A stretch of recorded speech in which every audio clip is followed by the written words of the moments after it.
Hello, welcome to The Collision. We're back. Another episode of The Mandalorian. Episode 5. We're entering the back half of the season. And this episode is called The Gunslinger. So let's talk about it.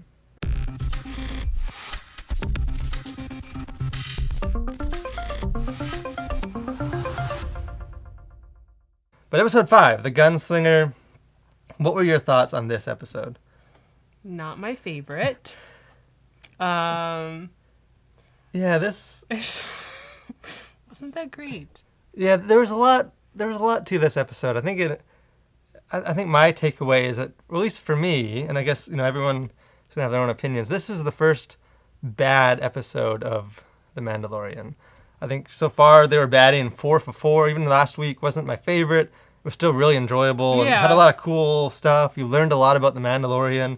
There's character development. This episode just felt like a misfire. And again, all shows have bad episodes. No show bats 1,000. So this episode we can get into some of the kind of the reasons why, what we think about what it says about the show. What about some of the positive stuff? What did you like about this episode? That much? Well, that makes me curious too, because I think this episode, in some way, the positives of it really were geared towards the hardcore Star Wars fan. Yeah, I mean, you really got excited when they went to... Yeah, when they're flying in, Mos Eisley Port. It was and I was super excited. Did I hear that right? Mos Eisley? We're going to Tatooine. We... In the trailers originally, it kind of showed, seems like every second planet in Star Wars is like a desert planet. So, when they were showing the trailers, could that be Tatooine? And it turned out to be a different planet, which was fine. So to actually go there, and a lot of things, maybe you wouldn't pick up on as someone that's more of like a casual Star Wars fan, but they recreate a lot of the same scenes, like when they're flying into the spaceport Mos Eisley. You see kind of, the same shots that they had going in. You see the moons, walking through the city, like when they go into the cantina. Yeah, the cantina is similar. They recreated the kind of the entrance way, which was missing the special edition dewback. So they went old school. So it's, it was recognizable. They go into the cantina. Even the kind of the hotshot new bounty hunter, I think, was sitting on the same table that Han Solo looked like it. Gunned down Greedo, where Greedo shot first. Yeah, and they have banthas, and even throwaway comments. They're going across the Dune Sea, which is when I wouldn't. Like when Uncle Owen's talking to Luke, that crazy old hermit, Ben Kenobi lives out beyond the Dune Sea. There's stuff like that, or I think they call him a womper. The mechanic calls Mandalorian a womp rat, which is kind of a throwback to, I used to bullseye womp rats in my T-16 back home. So there's stuff like that. But the problem I think with this episode is beyond kind of the Star Wars just eye candy for nerds, there just wasn't an interesting story. Nothing really happened. There was stuff happening, but again, I didn't really do a whole lot.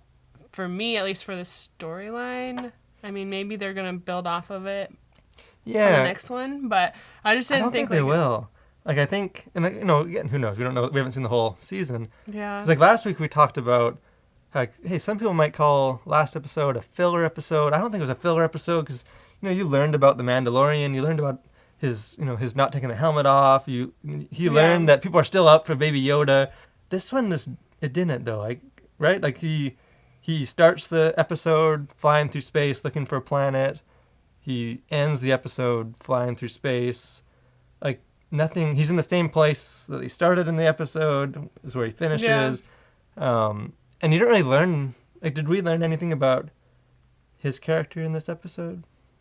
I don't think so.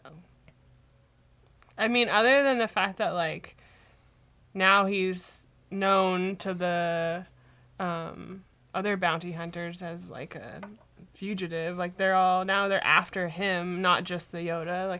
That. I mean, we knew that would be happening, but it was kind of you kind of see that the story is spread, his reputation has spread. It was nice to show him kind of bounce off of like a like a useless kind of newbie bounty hunter, and just sort of as a way to show that he's a pro. He's he knows what he's doing. This guy doesn't. What about just the acting in this episode? So bad. Yeah, it's crazy. Like I was shocked how bad it was. I felt like I was like missing something because I was like, am I the only one who thinks this is like really bad acting? And then I was like, Daniel, do you think? And he was like, yeah, this is. Yeah, like the assassin, I forget her real name, Mulan. She was in Agents of Shield. She was fine. Like for her role, and she's always she can play that tough kind of, that's sort of her character in the Agents of Shield. So she was fine in like her limited time, and I think maybe she's coming back at the end.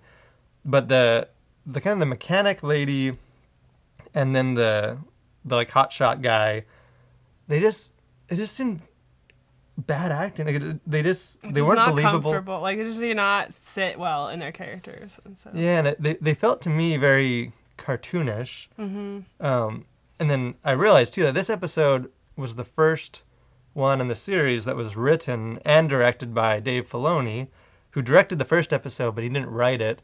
And he's the guy, I think we talked about him last week, that he's like the guy that created the cartoon Star Wars shows, both of them. So this is sort of his first time writing like a live action. And I think it shows. Like I love Dave Filoni, and I thought the first episode was strong. And it felt kind of gritty and a lot happened, but this just felt like a cartoon. Like the characters were kind of over the top, a little too cutesy. Even, what about Baby Yoda? Because even Baby Yoda kind of, he didn't annoy me, but he didn't. He did a lot of squawking in this episode. Yeah, and maybe because it was just like he was tied to this mechanic lady, which just wasn't doing it for me. I found her kind of obnoxious. As a mother and a parent, how would you evaluate the Mandalorian's parenting skills so far? You got an F. I don't think it's appropriate to leave your baby in a ship and leave, especially when there's a bounty on, like, there's people still after this thing, and then even when he comes back, I was like, what was he planning on doing with the Yoda once he got his job? Like, if this lady hadn't agreed to take care of the baby, was he gonna take it with him to go? And even his trust in, again, this is Star Wars, so like I have a very wide willingness to just accept and go with things. Like I think if you're kind of evaluating the real, does it really make rational sense? You're kind of missing the point of Star Wars. But it did strike me as, the last episode ended with him realizing, like, people are out for this baby. And then he goes to, like, the hive of scum and villainy, this horrible city, and this sort of leaves the kid, goes off. And I know, who knows how long he was gone. But, yeah, the Mandalorian, he made some bad choices throughout this. Like, he's pretty trusting of people, which is kind of surprising. Even like he takes the shot by trusting this kid, he gets saved by the armor. There are several things where he was showing like he just keeps making bad decisions, and ultimately he ended up using his brains and kind of outsmarting. But what about just sort of like the action and stuff? Like was there a lot of excitement in this episode? Like, the only thing that I thought was like super cool was when like they were in, I don't know what they're called, the like swoop bikes, and they came like over the sand dune, and we're like, it was just like, that was like the only like Star Wars-esque like scene that I felt like it was like, this is Star Wars. And they like fly over the sand dune and they're like cruising. Yeah, kind of going through, and they see the Bantha. Kept waiting for like the Sarlacc pit, but they held back, and they actually held back. We were talking earlier about the cantina. I don't know what you guys thought. I know they don't want to overdo the fan service, but like they had such even just quietly to have the have the modal nodes go on like a reunion tour and like be playing the music. The cantina kind of felt lifeless to me. Like it was cool to see it again. And there was like no one in there. Yeah, I thought it's so synonymous with this is crazy and this music, and it just sort of felt dead. And I don't know if that was a purposeful thing, if that's sort of where the world is now. Well, even like it was a budget thing. Yeah, but even with all like the stormtrooper helmets and stuff, it kind of just showed like there's been a lot going. Yeah, and even like I don't know if anyone knows, like there's a droid, is like the bartender, which in the first Star Wars, we don't serve your type. There's no droids. Like things have changed. I don't know if there's anything to that. I don't know if because someone shows up at the end. Yeah, there's a guy's like walks up to her, and I was like, either she's alive and she's coming back is what I decided, or he is like the bad guy. Like, Yeah, and crazy speculation. There is a chance, which would be awesome, that because like Boba Fett is a man, or he's not technically a Mandalorian, but he's like the guy we all think of. Even people call this show the Boba Fett show. He gets eaten by the pit. But there's been, I think, in some of the books and just sort of in fan discussion that he survives, that he gets out of the pit. He'd be older now, but he's on the planet. He's in that desert. It would be interesting if they did ever bring him back. This would kind of be the show to do it. You're going to have the OG Mandalorian, even if he's not technically a Mandalorian, like the armor, maybe even setting up season 2. Maybe it's crazy fan wishing for it, but to have kind of the Mandalorian and then have like Boba Fett be a rival that goes back and forth. Do you think they'd be rivals, or like he would help them? Oh, they would be rivals. They can't be friends. Yeah, they'd have to kind of set him up as like the, both going for the bounties and the reputation. But so I don't know. That's, next episode we might find out that it's just an Imperial or it's a bad guy. Who's in black? In a black cape and black boots. I don't know if I saw it that closely, but so, I don't know. Let us know what you think. If there's any significance to him, if it's maybe it's one of the characters we saw earlier, a new character, something crazy like Boba Fett, would be pretty awesome. But let us know your thoughts. Again, I think we weren't crazy about this episode. We still like the show. Looking forward to next week. Kind of hoping that it starts to kind of pick up some steam going down towards the end of the season. But let us know what you thought. Did you enjoy this episode? Did it feel too kid-like for you?